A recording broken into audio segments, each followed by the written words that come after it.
안녕하세요. 구글 클래스룸 달인 유선생입니다. 구글 클래스룸 설문지로 시험을 볼 경우 학생들이 부정행위를 할까 걱정하는 분들 계시죠? 부정행위를 방지하고 싶으신 분들은 영상 끝까지 시청하시면 도움이 될 것입니다. 이번 영상에서는요, 구글 클래스룸 설문지로 퀴즈나 시험 문제를 만들 때 부정행위를 방지할 수 있도록 하는 섞기 기능에 대해서 설명을 드리겠습니다. 이 기능은요, 의외로 아주 쉽습니다. 그래서 이 기능을 이해한 후 섞기 기능을 응용해서 시험 문제를 만들게 되면 부정행위를 최대한 차단하는 데 도움이 될 것입니다. 오늘은 기능만 설명드리고 다음 영상에서 이 기능을 응용한 부정행위를 차단하는 시험 문제 만드는 방법을 소개하도록 하겠습니다. 다음 영상이 더 중요하니까요. 놓치지 마시고 꼭 시청해 주시기 바랍니다. 섞기 기능이 뭐냐면 질문 순서 무작위로 섞기와 사지선다형 옵션 순서 무작위 섞기 기능입니다. 그러니까 문제 순서와 사지선다형 옵션을 두 번씩 섞을 수 있다는 이야기입니다. 예를 들어서 사지선다형 객관식 문제 20개를 출제했다고 가정해 볼게요. 시험 문제는 1번부터 20번까지 순서대로 배치되어 있을 것입니다. 그런데 섞기 기능을 활성화시키면 시험 문제 순서가 랜덤으로 바뀌어서 학생들에게 뿌려지게 됩니다. 뿐만 아니라 사지선다형 객관식 문항 순서까지도 무작위로 섞이게 되는 것입니다. 그러니까 시험지를 받는 학생들은 처음 교사가 만든 문제 순서와 사지선다형 순서가 아닌 제각각 마구마구 섞여 있는 시험지를 받아보게 된다는 것입니다. 이렇게 두 번에 걸쳐 문제 순서와 사지선다형 문항을 교차시켜서 섞어버립니다. 이런 시험 문제를 받아들면 학생들의 입장에서는요, 부정행위를 하기가 쉽지 않습니다. 강의실에서 대면 시험을 볼 경우는 정말 좋은 기능입니다. 그런데 현재 비대면 온라인 수업 환경에서는요, 이렇게 한다고 해서 부정행위를 완전히 막을 수는 없습니다. 아무리 섞기 기능을 사용한다고 하더라도 부정행위는 충분히 할 수 있습니다. 그래서 다음 영상에서는 부정행위를 거의 할 수 없도록 만드는 비법을 공개하도록 하겠습니다. 자, 그럼 구글 클래스룸으로 이동하시겠습니다. 참, 깜빡했습니다.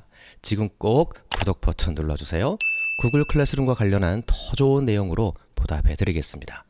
문제 섞기 기능 강좌용 구글 클래스룸 하나 만들었는데요.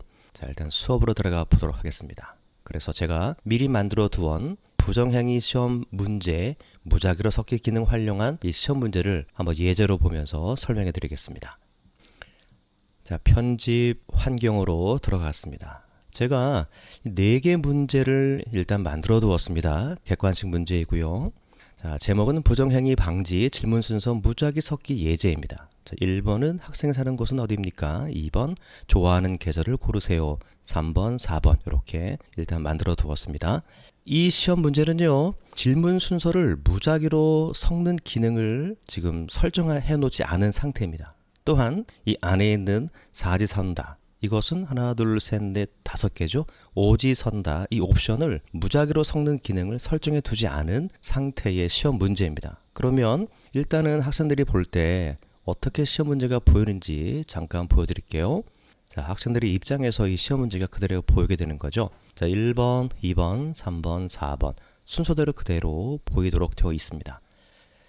이제부터 이 질문 문항의 순서를 좀 마구잡이로 섞어 보도록 하겠습니다. 자, 그 기능은요, 다름 아닌 이 오른쪽 위에 설정 버튼 안에서 설정할 수가 있습니다.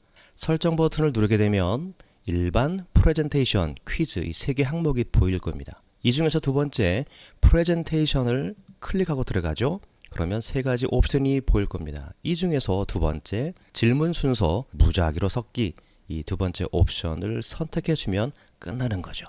자, 저장을 하고 나오겠습니다. 자, 설정이 끝났습니다. 자, 그러면 이 시험 문제가 학생이 볼 때는요, 랜덤으로 마구마구 섞여 있는 것을 보게 됩니다. 한번 확인해 볼게요. 미리 보기를 클릭을 한번 해 보겠습니다. 자, 보십시오. 2번이 먼저 올라가 있고 1번, 3번, 4번으로 순서가 바뀌어 있죠. 자, 어떤 학생은 이런 순서로 시험을 보게 된다는 겁니다. 자, 이 상태에서 F4키 한번 더 눌러볼게요. 자, 그러면 또 바뀌었죠. 네, 4번이 제일 위로 올라왔습니다. 그 다음에 2번, 1번, 3번 순서로 또 뒤섞이게 되어 있는 거죠. 한 번 더 F4키 눌러볼게요. 자, 또 1번, 4번, 2번, 3번으로 섞인 것을 볼 수 있습니다. 학생은 이 상태에서 시험을 보게 되는 거죠. 자, 이것이 첫 번째 문제 순서를 이렇게 섞는 기능을 활용한 시험 문제였습니다. 자, 그러면요. 자, 두 번째 기능을 소개하겠습니다. 이 사지선다형 옵션 순서를 섞는 것을 설명해 드리겠습니다. 자, 이것은요. 각 문제마다 들어가셔서 설정하게 되어 있어요. 클릭하게 되면 편집 환경으로 들어갑니다. 자, 이때 여기서 오른쪽 아래 보시면 점 3개가 보일 거예요. 이 점 3개를 클릭한 후에 아래 보이는 옵션 순서 무작위로 섞기, 이 옵션을 선택해 주면 되는 거죠. 자, 그러면 1번 학생이 사는 곳은 어디입니까? 라는 질문에 이 오지선다형 옵션이 마구잡이로 섞이게 되는 겁니다. 2번 문제도 한번 섞어 볼게요. 클릭하고 점 3개를 누릅니다. 세 번째에는 옵션 순서 무작위로 섞기 선택해 주죠. 3번도 선택해 보겠습니다. 점 3개를 누르시고 옵션 순서 무작위로 섞기. 그 다음에 네 번째 문제도 동일하게 세 번째 옵션을 선택해 줍니다. 자, 이러면 다 끝난 겁니다. 네, 문제 순서도 섞었고요. 그리고 문제 안에 있는 7개 옵션, 4개 옵션, 이 모든 것들을 다 섞을 수 있도록 설정해 두었습니다. 자, 그러면 한번 학생의 입장에서 시험 문제를 보도록 하겠습니다. 자, 보십시오. 자, 2번이 먼저 올라왔죠. 좋아하는 계절을 고르세요. 아까는요, 봄이 먼저였습니다. 봄, 여름, 가을, 겨울 순서로 되어 있었거든요. 제가 비교를 하기 위해서 왼쪽과 오른쪽 창으로 나누어서 한번 보여드리도록 하겠습니다. 자, 이제 됐습니다. 자, 왼쪽 화면이 제가 만든 순서대로 출제한 시험 문제이고요. 오른쪽은 학생들이 보는 시험 문제입니다. 한번 비교해 볼게요. 자, 저는 1번이 학생 사는 곳은 어딥니까? 라고 하는 질문이었어요. 그런데 학생들 입장에서는 2번이 먼저 올라왔고요.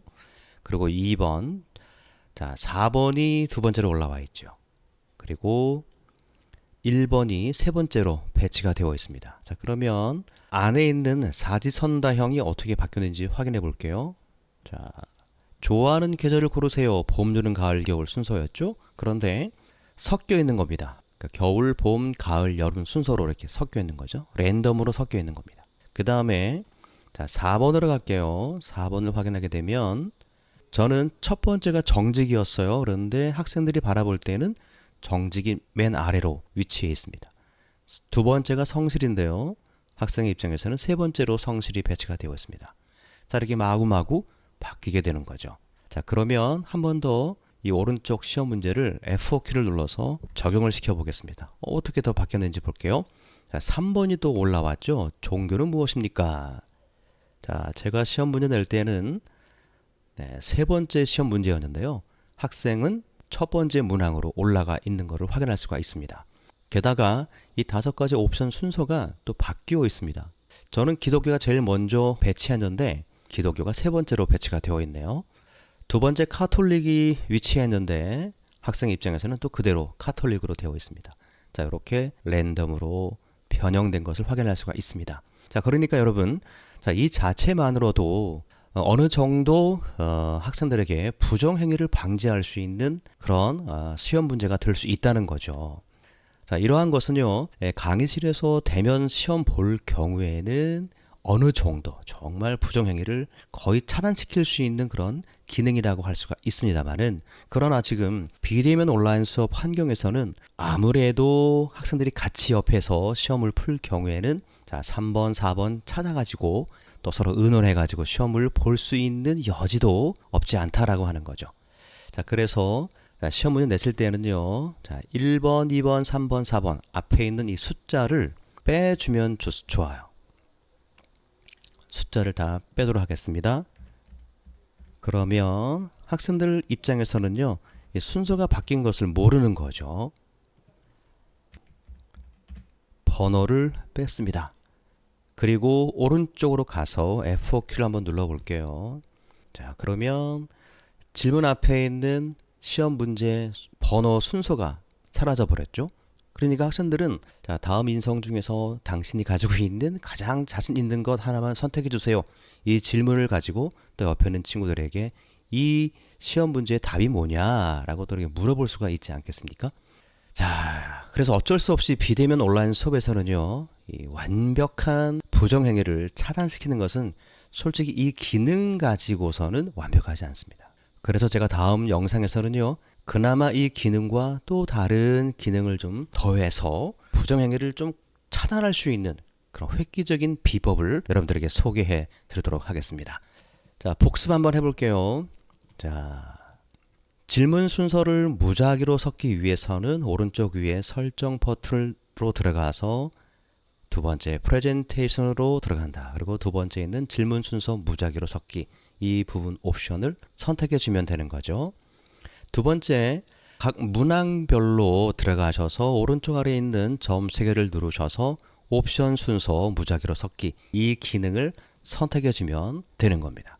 이렇게 해주면 문제를 섞고 그리고 옵션 순서를 섞어서 시험 보는 학생들에게 그나마 조금이라도 부정행위를 방지할 수 있는데 도움이 될 것입니다. 자, 여기까지 구글 클래스룸 안에 있는 이 시험 문제 섞기 그리고 옵션 순서 섞기 기능을 여러분들에게 설명해 드렸습니다. 다음 영상에서는요, 이 기능을 좀 이용해서 그나마 부정행위를 조금이나마 좀 차단시킬 수 있는 그런 시험 문제를 만드는 방법에 대해서 여러분들에게 소개해 드리도록 하겠습니다.